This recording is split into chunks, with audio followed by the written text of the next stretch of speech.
Sugar കുറയ്ക്കാനായിട്ട് വർഷങ്ങളോളം മരുന്ന് കഴിച്ച് മടുത്തവരാണോ നിങ്ങൾ? എന്നാൽ ഇനി മരുന്നില്ലാതെ ഒരു 15 ദിവസം മാത്രം രാത്രിത്തെ ഭക്ഷണം ഇങ്ങനെ ഒന്ന് ക്രമീകരിച്ച് നോക്കിക്കേ.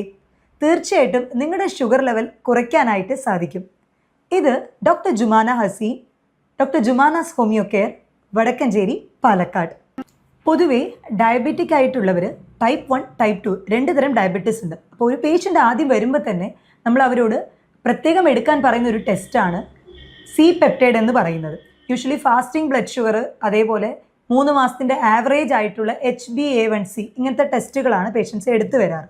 എന്നാൽ ഈ സി പെപ്റ്റൈഡ്, അതായത് പാങ്ക്രിയാസിൽ നിന്നും ചുരക്കുന്ന ഇൻസുലിൻ എത്രത്തോളം ഉണ്ട്, നാച്ചുറലായിട്ട് ചുരക്കുന്ന ഇൻസുലിൻ എത്രത്തോളം ഉണ്ട് എന്ന് നമ്മൾ ചെക്ക് ചെയ്തിട്ട് അതിനനുസരിച്ചായിരിക്കും നമ്മൾ ഇതിനെ ഡയറ്റ് വഴി മാറ്റാൻ പറ്റുമോ അല്ലെങ്കിൽ മെഡിസിൻ വഴി ഇതിനെ ക്യൂർ ചെയ്യാൻ പറ്റുമോ, ലൈഫ് ലോങ് മെഡിസിൻ എടുക്കാതെ അവർക്ക് കൊണ്ടുപോകാൻ പറ്റുമോ എന്നുള്ളത് തീരുമാനിക്കുന്നത് ഈ സി പെപ്റ്റൈഡ് ടെസ്റ്റ് വെച്ചിട്ടാണ്. സി പെപ്റ്റൈഡ് പോസിറ്റീവ് ആണെങ്കിൽ തീർച്ചയായിട്ടും ഈ ഒരു ഡയറ്റ് പ്ലാനും അതേപോലെ തന്നെ നിങ്ങൾക്ക് മെഡിസിൻ ഇല്ലാതെ, ലൈഫ് ലോങ് മെഡിസിൻ ഇല്ലാതെ തന്നെ ഷുഗർ കൺട്രോളിൽ കൊണ്ടുവരാനായിട്ട് സാധിക്കും. പൊതുവെ പ്രമേഹമുള്ളവർക്ക് രാത്രിത്തെ ഭക്ഷണം സ്കിപ്പ് ചെയ്യരുത്. രാത്രിത്തെ അത്താഴം രാത്രി 7 മണി അല്ലെങ്കിൽ 8 മണിക്കുള്ളിൽ തന്നെ നേരത്തെ എടുക്കാനായിട്ട് ശ്രദ്ധിക്കുക.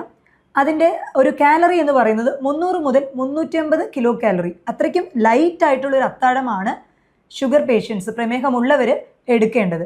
അതിൽ തന്നെ കാർബ്സ്, അന്നജം കുറച്ചുകൊണ്ട് കൂടുതലായിട്ടും പ്രോട്ടീനും അതേപോലെ ഞാരടങ്ങിയ ഭക്ഷണങ്ങൾ, ഫൈബർ കണ്ടൻറ്റ് കൂടുതലായിട്ടും എന്നാൽ അന്നജം വളരെ കുറവായിട്ടുമുള്ള അത്രയ്ക്കും കിലോ കാലറീസിലാണ് 300 മുതൽ 350 കിലോ കാലറിയിൽ ഒതുങ്ങുന്ന ഭക്ഷണമാണ് രാത്രി സ്ഥിരമായിട്ട് കഴിക്കേണ്ടത്.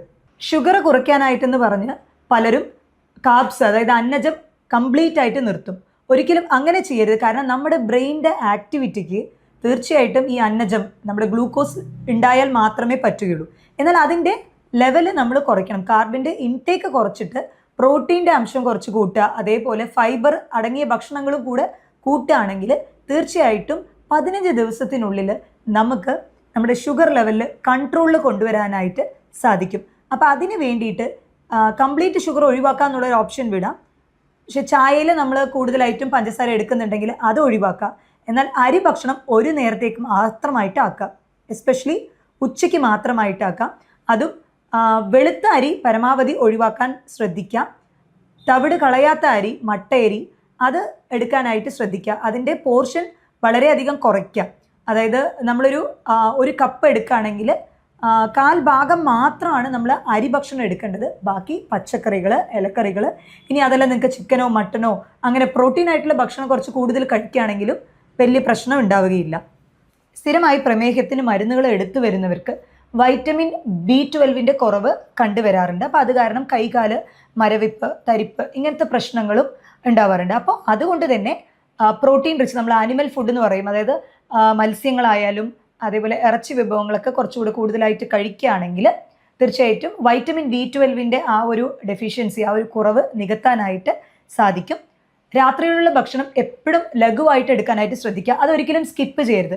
കാരണം ഒട്ടുമിക്ക ആളുകളും ഇപ്പോൾ പ്രമേഹം ഉണ്ട് എന്ന് പറയുമ്പോൾ ഇപ്പോൾ രാത്രി ഒരു നേരം ഭക്ഷണം കട്ട് ചെയ്യുക, അല്ലെങ്കിൽ രാത്രി ചപ്പാത്തി കൂടുതൽ കഴിക്കുക. ചപ്പാത്തി കഴിച്ചത് കൊണ്ട് മാത്രം ഷുഗർ കുറയണം എന്നില്ല.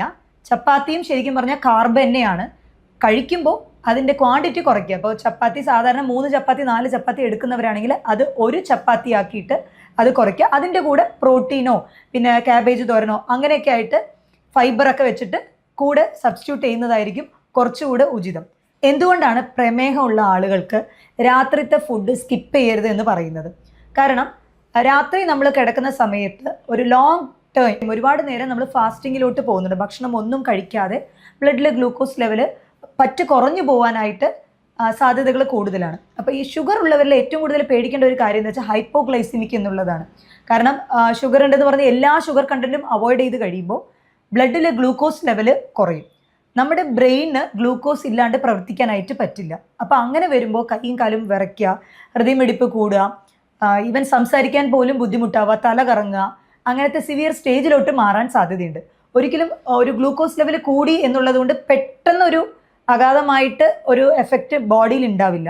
എന്നാൽ നമ്മുടെ ശരീരത്തിൽ ഗ്ലൂക്കോസ് ലെവൽ കുറഞ്ഞു കഴിഞ്ഞാൽ അത് പെട്ടെന്ന് തന്നെ നമ്മുടെ ശരീരത്തിന് എഫക്റ്റ് ചെയ്യും. കാരണം ബ്രെയിനിന് പ്രോപ്പറായിട്ട് പ്രവർത്തിക്കാനായിട്ട് പറ്റില്ല. അപ്പോൾ അതുകൊണ്ടാണ് രാത്രിത്തെ ഭക്ഷണം ഒരിക്കലും സ്കിപ്പ് ചെയ്യരുത്. കാരണം രാത്രി കിടന്ന് കഴിയുമ്പോൾ ഒരു 8 മുതൽ 9 മണിക്കൂറോളം നമ്മൾ ഒന്നും കഴിക്കാതെയാണ് ഇരിക്കുന്നത്. ബ്ലഡിൽ ഗ്ലൂക്കോസ് ലെവൽ കുറയും. അപ്പോൾ മാക്സിമം രാത്രിത്തെ ഭക്ഷണം കഴിക്കണം. എന്നാൽ അത് വളരെ ലഘുവായിട്ട്. രാവിലത്തെ ഭക്ഷണമാണ് നമ്മൾ കുറച്ചുകൂടെ ഹെവി ആയിട്ട് കഴിക്കേണ്ടത്. അതായത് നോൺ വെജ് അങ്ങനെ അതേപോലെ കൂടുതൽ പ്രോട്ടീനും ഫാറ്റും കണ്ടന്റുള്ള ഭക്ഷണങ്ങളൊക്കെ കഴിക്കേണ്ടത് രാവിലെയാണ്. രാത്രി അതിൻ്റെ പോർഷൻ കുറയ്ക്കുക. ഞാൻ പറഞ്ഞ പോലെ 300 മുതൽ 350 കിലോ കാലറി ഉള്ള ഭക്ഷണങ്ങൾ രാത്രി എടുക്കുകയാണെന്നുണ്ടെങ്കിൽ തീർച്ചയായിട്ടും നല്ല റിസൾട്ട് ഉണ്ടാവും. രാവിലെ എണീക്കുമ്പോൾ ഫാസ്റ്റിംഗ് ബ്ലഡ് ഷുഗർ ആണ് പകുതി ആളുകളും നമ്മളിപ്പോൾ ബ്ലഡ് ടെസ്റ്റ് ആയിട്ട് കൊണ്ടുവരുന്നത് ഫാസ്റ്റിംഗ് ബ്ലഡ് ഷുഗർ ആയിരിക്കും. അപ്പോൾ ഫാസ്റ്റിംഗ് ബ്ലഡ് ഷുഗർ എപ്പോഴും ഡിപ്പെൻഡ് ചെയ്യുന്നത് എന്താണെന്ന് വെച്ചാൽ നമ്മൾ രാത്രി കഴിക്കുന്ന ഭക്ഷണത്തിനെ ആശ്രയിച്ചായിരിക്കും. ഇപ്പോൾ രാത്രി നമ്മളൊരു ഹെവി മീൽസ് ആണ് കഴിക്കുന്നത്, ഒരു ബിരിയാണിയോ അല്ലെങ്കിൽ ചിക്കനോ മട്ടനോ അങ്ങനെ ഹെവി മീൽസ് എടുക്കുന്നുണ്ട് എന്നുണ്ടെങ്കിൽ തീർച്ചയായിട്ടും അടുത്ത ദിവസം രാവിലെ നമ്മൾ വെറും വയറ്റിൽ ചെക്ക് ചെയ്യുന്ന ബ്ലഡ് ഷുഗറിൽ സ്പൈക്ക് കാണിക്കും. അപ്പോൾ അത് മാത്രം വെച്ചിട്ട് നമുക്ക് ബ്ലഡ് ഗ്ലൂക്കോസ് ലെവൽ അളക്കാനായിട്ട് പറ്റില്ല. അപ്പോൾ അതുകൊണ്ട് തന്നെ എൻ്റെ അടുത്ത് വരുന്ന പേഷ്യൻസിൻ്റെ അടുത്ത് ഞാൻ സ്ഥിരമായിട്ട് പറയാറുള്ള ഒരു കാര്യമാണ് 3 മാസത്തിൻ്റെ ആവറേജ് ആയിട്ടുള്ള ബ്ലഡ് ടെസ്റ്റ്, അതായത് ഗ്ലൈക്കേറ്റഡ് ഹീമോഗ്ലോബിൻ എന്ന് പറയുന്നത് HbA1c, അതും കൂടെ ഒന്ന് എടുക്കൂ. അത് നോക്കിക്കഴിഞ്ഞാൽ നമുക്ക് കറക്റ്റ് മനസ്സിലാവും. അത് 6ന് താഴെയാണ് എന്നുണ്ടെങ്കിൽ നമുക്ക് ഒരു ഗുഡ് കൺട്രോളാണ്, ഡയബറ്റിക് അല്ല. ഇനി 6നും 7നും ഇടയ്ക്കാണെന്നുണ്ടെങ്കിൽ ഒരു കുറച്ച് കൺട്രോൾ ഉണ്ട്, എന്നാലും കുറച്ചുകൂടെ ശ്രദ്ധിക്കാനുണ്ട് എന്നുള്ളതാണ്. ഇനി 7ന് അപ്പുറം വരുന്ന കേസസ് ഒക്കെ ഉണ്ട്, അതൊക്കെ ഔട്ട് ഓഫ് കൺട്രോൾ ആണ്. അപ്പോൾ അവർക്ക് വിത്ത് മെഡിസിൻസ് ഡയറ്റും കൂടെ ശ്രദ്ധിക്കേണ്ടി വരും. പ്രീ ഡയബറ്റിക് ബോർഡർ ലൈൻ ആണ് എന്നുണ്ടെങ്കിൽ തീർച്ചയായിട്ടും നിങ്ങൾക്ക് മെഡിസിൻസ് ഒന്നും എടുക്കേണ്ട ആവശ്യമില്ല കേട്ടോ. ഈ ഡയറ്റ് പ്ലാൻ തന്നെ ശ്രദ്ധിച്ചാൽ മതിയാവും. അതിനിപ്പോൾ 15 ദിവസം ഓരോ ദിവസവും നമുക്ക് അതിൻ്റെ കണ്ടന്റ് നോക്കുകയാണെങ്കിൽ ഇപ്പോൾ മില്ലറ്റ് അധികം ഇൻക്ലൂഡ് ചെയ്യാനായിട്ട് പറ്റും. കാർബ്സിന് പകരം മില്ലറ്റ് ദോശയോ അല്ലെങ്കിൽ മില്ലറ്റ് ഇഡ്ലി 1 or 2 എടുക്കാം. അതിൻ്റെ കൂടെ തന്നെ ഇപ്പോൾ വെണ്ടയ്ക്ക തോരൻ അല്ലെങ്കിൽ കാബേജ് തോരൻ, അങ്ങനെ ഫൈബർ അടങ്ങിയിട്ടുള്ള ഭക്ഷണം രാവിലത്തെ കോൺസ്റ്റിപ്പേഷൻ ഒഴിവാക്കാനും ഹെൽപ്ഫുൾ ആവും. അങ്ങനെ ഫൈബർ കുറച്ചുകൂടെ ഒരു 50% ഫൈബർ കണ്ടന്റ്, അതേപോലെ നമുക്ക് നോക്കുകയാണെങ്കിൽ ഒരു 15% 20%-നുള്ളിൽ കാർബ്, ബാക്കി 30-35% പ്രോട്ടീൻ.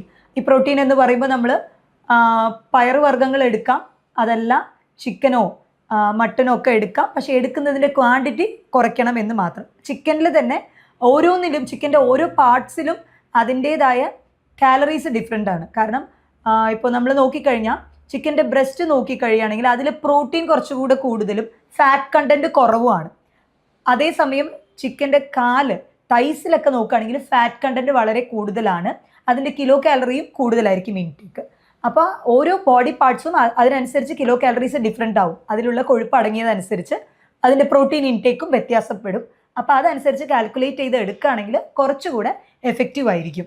നമ്മുടെ കേരളീയർക്ക് ഏറ്റവും പ്രിയപ്പെട്ട ഭക്ഷണമാണ് ഈ ഇഡലി, ദോശ, അരി ഭക്ഷണം, അതേപോലെ തന്നെ കപ്പ. ഇതിലൊക്കെ ഗ്ലൈസിമിക് ഇൻഡെക്സ് കൂടുതലാണ്. ഗ്ലൈസിമിക് ഇൻഡെക്സ് എന്ന് പറയുമ്പോൾ നമ്മൾ രക്തത്തിൽ ഗ്ലൂക്കോസ് അലിഞ്ഞു ചേരാനുള്ള ഒരു ടൈമും അതും കൂടുതലായിരിക്കും. പെട്ടെന്ന് തന്നെ അത് ഷുഗർ സ്പൈക്ക് ഉണ്ടാവും. അപ്പോൾ അങ്ങനത്തെ ഭക്ഷണങ്ങൾ രാത്രി പരമാവധി കഴിക്കുന്നത് ഒഴിവാക്കുക. അതുപോലെ വെജിറ്റബിൾസ് എടുക്കാമെന്ന് ഞാൻ പറഞ്ഞു. അപ്പോൾ ഈ വെജിറ്റബിൾസിലെ പൊട്ടേറ്റോ, ഉരുളക്കിഴങ്ങ് ഒരിക്കലും കണക്കിൽ വരില്ല. കാരണം ഉരുളക്കിഴങ്ങ് ഹൈലി റിച്ച് ഇൻ കാർബ്സ്, അതിന് ഗ്ലൈസിമിക് ഇൻഡെക്സും കൂടുതലാണ്. കാർബിൻ്റെ അന്നജം അതിൽ വളരെയധികം കൂടുതലാണ്. അപ്പോൾ അത് രാത്രി പരമാവധി ഒഴിവാക്കാനായിട്ട് ശ്രദ്ധിക്കുക.